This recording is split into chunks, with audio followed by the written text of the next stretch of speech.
Hello, my friend, and welcome to Wisdom Trek. I am Guthrie Chamberlain, your guide to wisdom and creating a living legacy. Thank you for joining us for our 5-day-per-week wisdom and legacy building podcast. This is day 536 of our trek, and it is Wisdom Wednesday. Every Wednesday along Life's Trail, we will dig for the nuggets of wisdom that are found in the book of Proverbs. Today, we will explore the first half of chapter 29. We are broadcasting from our studios of the Big House in Marietta, Ohio. On the day that this trek is released, we will be heading to Florida to visit Paula's aunt in Fort Myers, and then heading out on a 5-day podcaster cruise on Saturday. A couple days after returning from the cruise, I will be heading back to Arizona for my monthly on-site work on our construction project there. This means I have to prepare enough daily treks to cover the entire month of February.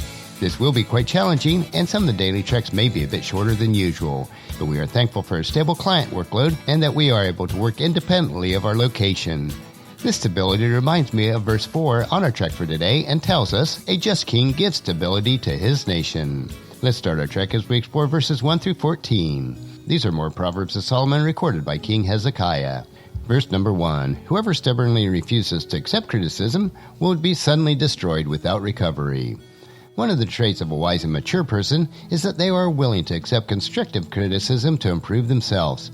None of us have all knowledge or all wisdom, and we all have much room for improvement. A person who is unwilling to accept beneficial criticism from others will destroy themselves due to their own foolishness. Verse number 2, when the godly are in authority, the people rejoice, but when wicked are in power, they groan. It is so encouraging and pleasant when you are under authority of a person with integrity and whose actions are right, just, and fair. When we are forced to be under a person who is wicked, it is a heavy burden, and groaning is the natural outcome.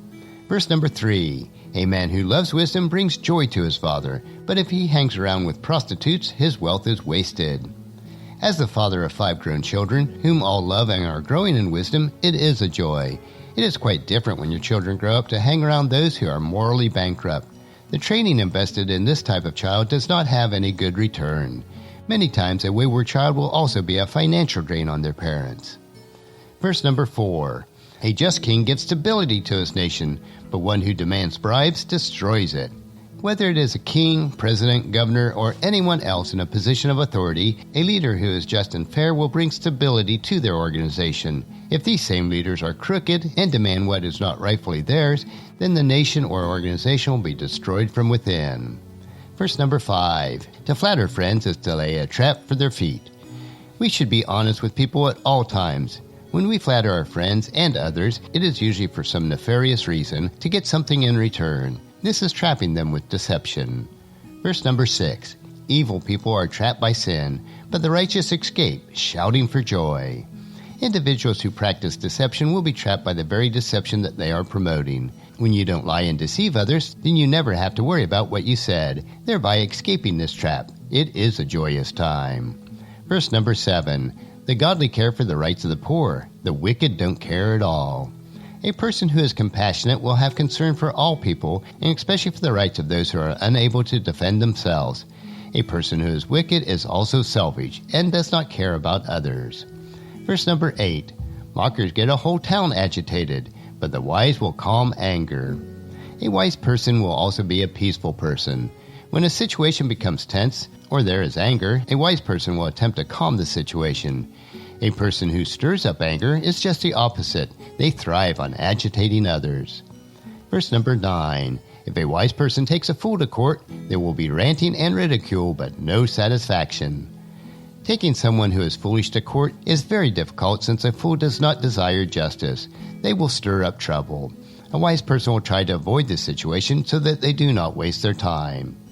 Verse number 10, the bloodthirsty hate blameless people, but the upright seek to help them. A person who is by nature cruel and vicious despises those who are good by nature. Those who are good love to be around others who are the same. Verse number 11, fools vent their anger, but the wise quietly hold it back.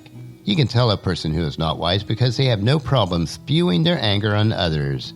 A wise person, even in a situation that upsets them, knows better than to express it in anger. Verse number 12, if a ruler pays attention to liars, all his advisers will be wicked.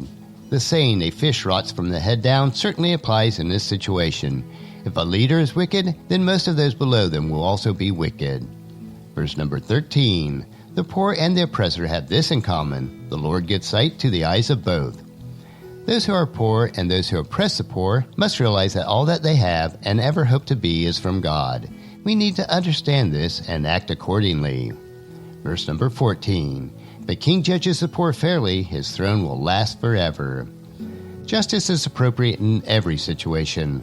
When a king or anyone in a position of authority is right, just, and fair, then their leadership position will be eternal as they impact those whom they lead. Today on our Wisdom Trail, we continue to explore the series of Solomon's Proverbs that were assembled by King Hezekiah.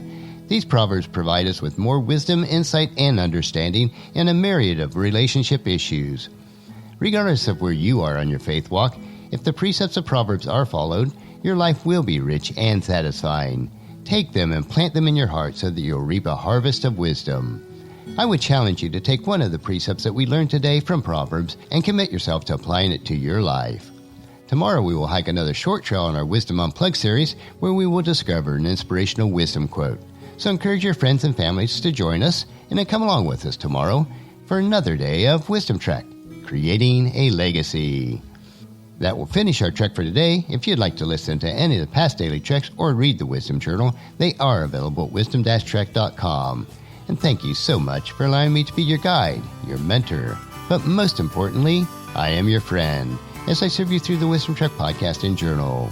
And as we take this trek of life together, let us always live abundantly, love unconditionally, listen intentionally, learn continuously, lend to others generously, lead with integrity, and then leave a living legacy each day. I am Guthrie Chamberlain, reminding you to keep moving forward, enjoy your journey, and then create a great day every day. See you tomorrow.